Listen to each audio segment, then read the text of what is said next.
Hey guys, I want to welcome you to the weekly Wednesday for the Financial Freedom newsletter, where every week, every Wednesday, we delve into something inspirational, motivational, something excerpt taken from the Financial Freedom weekly newsletter. Wherever you are, if you're listening on Spotify, on iTunes, Google, be sure to click the like, subscribe, share, comment. And without ado, let's get into the show. Hey guys, welcome to this week's podcast episode. I'm really excited about today's guest, Calin Balea. He's coming to us from Western Romania, and he's got a really interesting ideas around digital product, brand design. We're going to talk about your digital identity, brand identity, how to design better digital products, product market fit, all these interesting ideas around running a digital business. So, Calin, welcome. Hey, thank you for inviting me, and happy to be here. Yeah, I know we connected through the Podmatch community. So, tell people about your background, your work and what you do. Sure. So I have been a designer for about 10 years now. I'm self-taught. I studied finance in college, and then I made the transition like straight out of college. The first real job I got was in design, and it sort of went on from there. I never worked a day in my life in a bank or in a financial institution, but it was interesting it was an interesting subject to study. So yeah, after finding my first job at a local advertising agency in my hometown, not where I currently live, in Bucharest, which is the capital city. I am originally from a city called Timișoara, which is somewhere in Western Romania, close to the border with Hungary. Over the last 6 years or so, I've been working remotely for clients from the US and mostly the US and Western Europe. And recently I started my own studio, trying to help more startup find product market fit and avoid a lot of newbie mistakes that a lot of startups are making when they have an idea. Founders are excited about something that they want to build.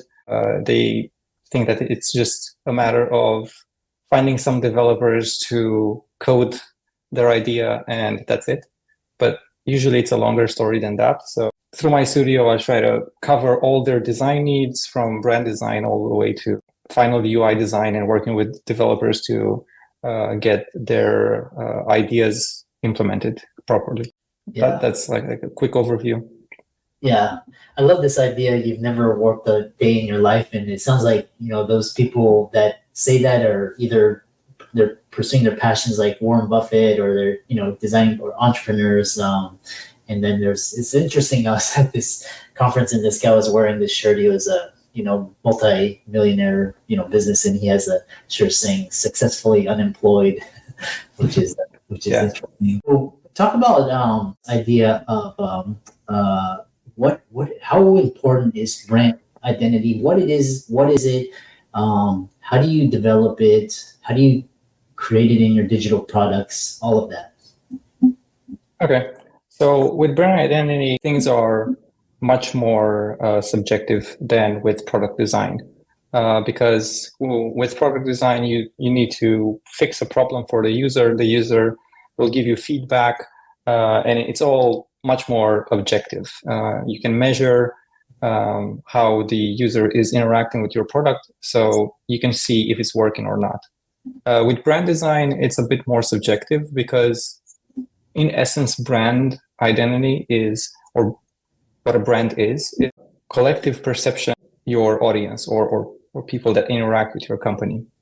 So or there's another saying that branding is what people are saying about you when you're not in the room. It's much more subjective, but there are ways that you can influence what people think about you by the way you present yourself, by the way you speak. It's very similar. It's a common term that's thrown around a lot lately, personal branding. It's sort of the same thing. What people think about your company is essentially brand identity. And with brand identity design, you can try to influence that, tailoring the way your company looks and speaks to what your audience would appreciate. And there needs to be a balance between who you are and what you want to say, and what acceptable or interesting to your audience.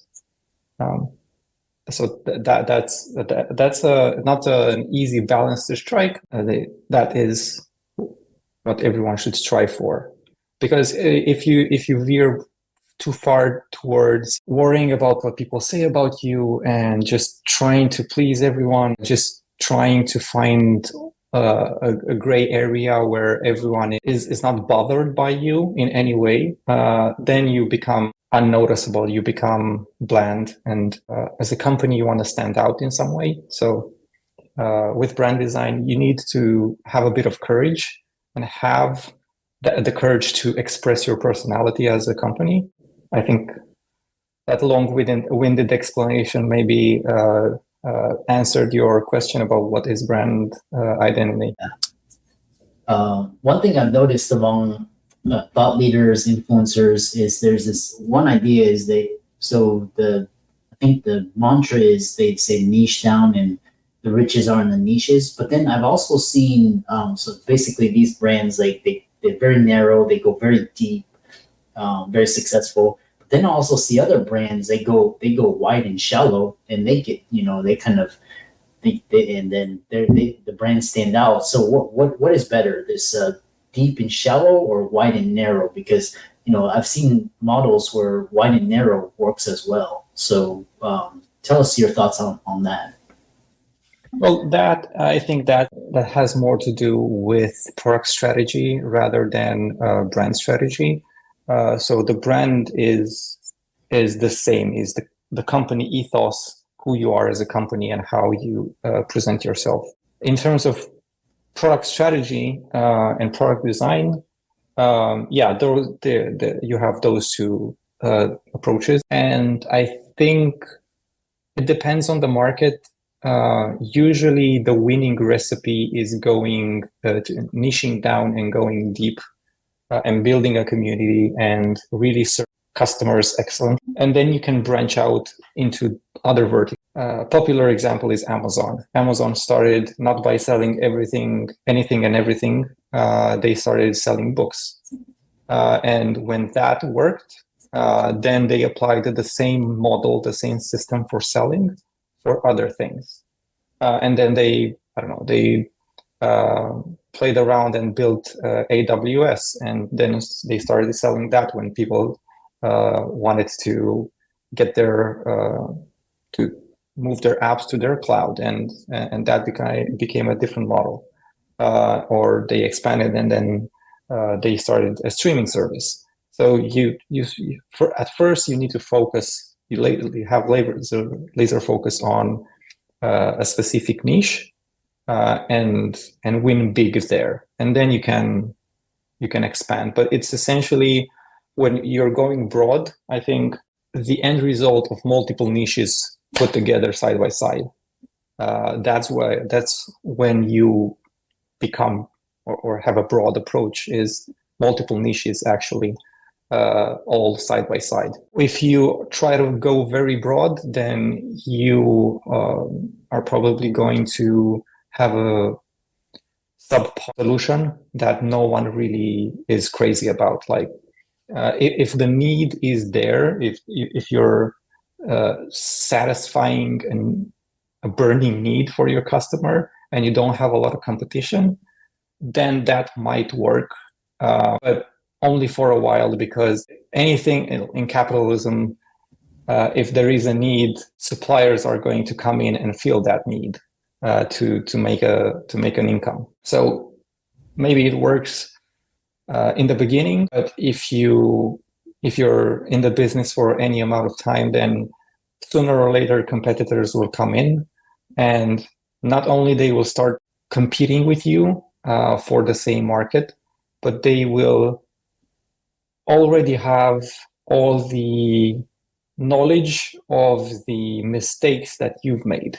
So as a first mover, as they call it, it's also an advantage because you can occupy a market, but you also need to be aware that you are a trailblazer, that people are going to look at you and accelerate their growth because they're not making the same mistakes that you have, or opening or working to open all the doors or pave the road that you have paved already.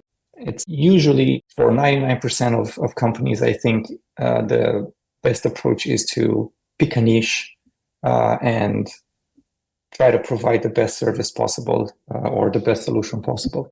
I love that. And so what's interesting is that, a really great question. And, it also brings to mind Amazon. They started with the retails, and then now they're everything. They're mostly they're a cloud-based business now. That's where most of their revenue comes from. And so one thing is talking about is measuring product market fit. How do you measure that? Well, there is no cookie cutter solution for measuring product market fit.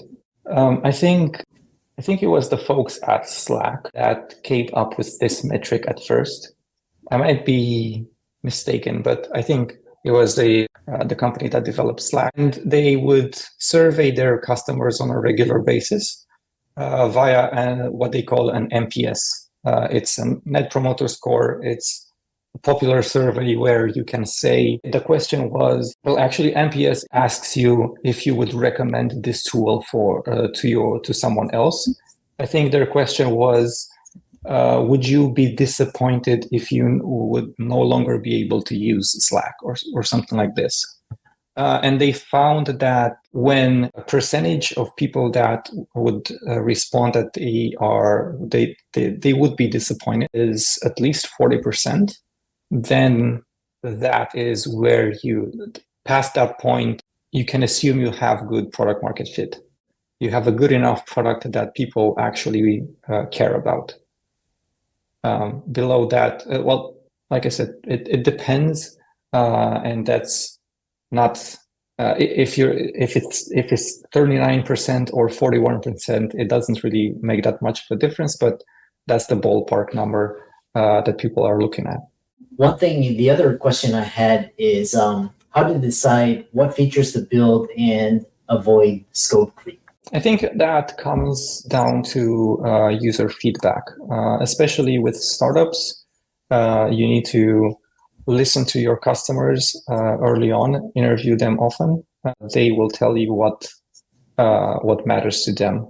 I think scope creep happens when companies try to or lose sight of what really matters, or they get enamored with some cool feature idea and they want to build that, and they don't have validation that that feature is really useful, or at least not as desired as other features.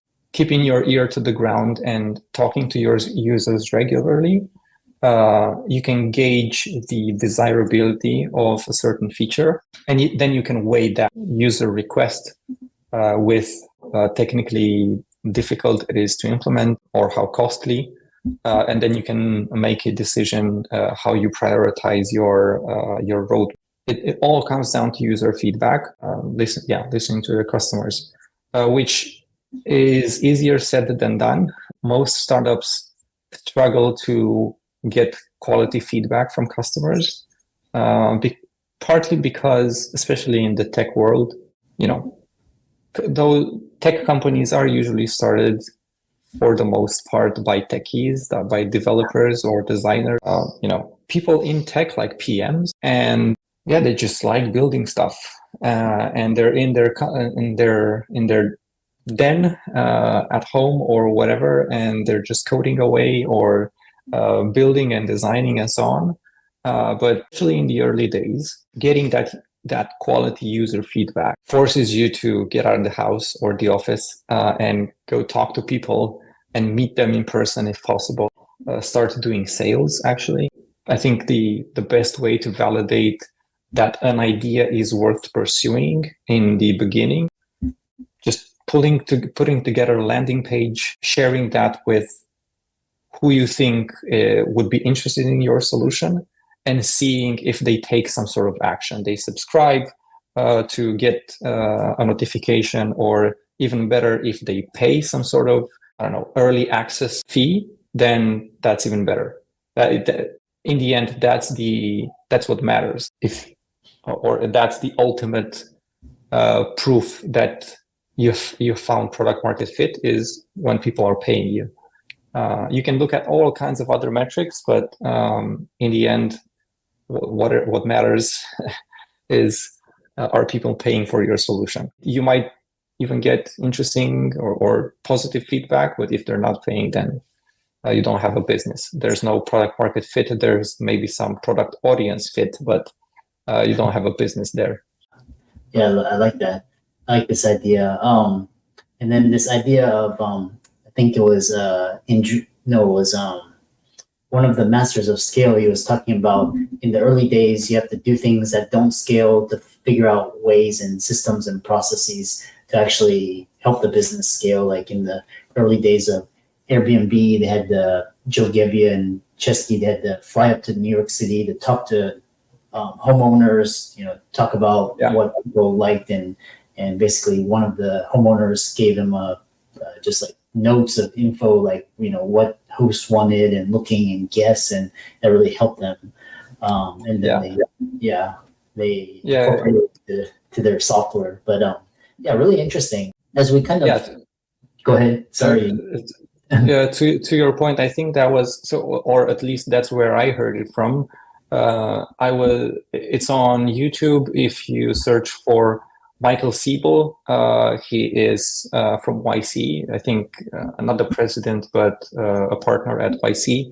And he was telling this story that Brian Chesky went out, I think with his partner or whatever, to take professional and with a professional photographer to take good photos of locations. And a homeowner that was using their website invited them for coffee afterwards. Yeah. And because they actually cared about their audience, otherwise it was just say, I have a bunch of other homes to hit today. We have a bunch of photos to take. We don't have time for coffee. Thank you. But he took the time because he really cared about his customers and his users. A few minutes into the conversation, this person told them that, hey, I have this, essentially this journal of all my story renting out this place, trying out different apps, trying your app, and writing down feedback, etc. So it was like a gold mine of user feedback, and they would have never gotten their hands on such valuable feedback if they wouldn't have left the office or just send a photographer and not really care. So caring about your audience and the problem that you want to solve helps you or incentivizes, maybe move out of your comfort zone to solve a problem. And that's when you can actually get super valuable feedback, because you can interview all kinds of people. Maybe you can get a bunch of people, especially if you're paying people to do an interview with you, and they will give you very, very shallow feedback, or not feedback that is going to be eye-opening for you. Caring definitely matters, and going out of your comfort zone to talk to users in person, in the field, that makes the difference. Yeah, I love that. And I'm always, whenever customers give me feedback, I'm always seeing where it's kind of, you want information, that's like information from the field, and helps you get better, new ideas. So, feedback is always one. How do people follow you, check out your website, check out your work, check out Contrast Studio, and reach out to you? Sure. So the website is contrast.studio, so really easy. And I'm mostly active on LinkedIn. I am still working to set up online presence across social media for the studio. that's not a top priority right now, but I'm active on LinkedIn and posting there pretty regularly. So happy to connect with anyone there. Follow the page or just add me, search for my name, and you'll find me on LinkedIn. And happy to chat or help anyone in any way I can. Yeah. And with all that, let's thank Calin for coming on. Really interesting conversation. It's very important, this idea of brand identity and product market fit. And all of Calin's resources will be in the links and show notes. And with that, thanks so much for coming on to the podcast. Thank you. Thank you for having me on.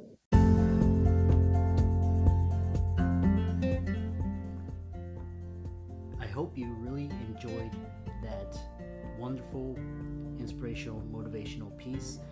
Again, wherever you are listening, if you liked it, be sure to like, comment, share, subscribe. We're on everywhere: Spotify, iTunes, Google, Amazon, Audible. And without much ado, be sure to thank this show's sponsors, and we'll see you next week.